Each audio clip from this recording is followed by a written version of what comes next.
मित्रांनो नमस्कार, मी रुपेश कुलकर्णी.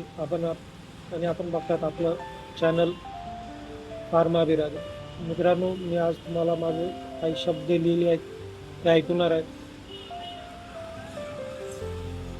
शब्दांमध्ये इतकी ताकद असते की ते तुमच्या मनात उतरतात, तुमच्या डोक्यात भिनतात आणि शब्द माणसाला बोचतात. काही शब्द असे असतात की ते तुम्हाला सुखावून जातात, तुम्हाला शांतता देतात.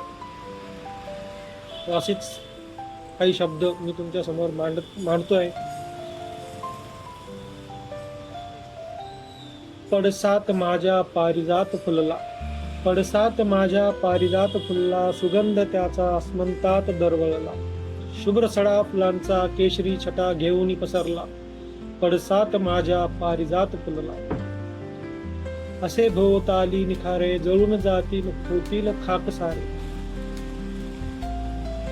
होईल वर्षाव सुखाचा चिंब होऊन नाहून जाईल दुःख सारे. पडसात माझ्या पारिजात फुलला, सुगंध त्याचा आसमंतात दरवळला.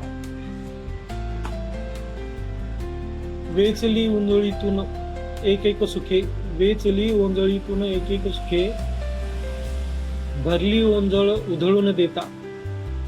वेचली ओंजळीतून एक एक सुखे, भरली ओंजळ उधळून देता. पसरली सारी सैरभैर सारी, पडसात माझ्या पारिजात फुलला, सुगंध त्याचा आसमंतात दरवळला. धन्यवाद.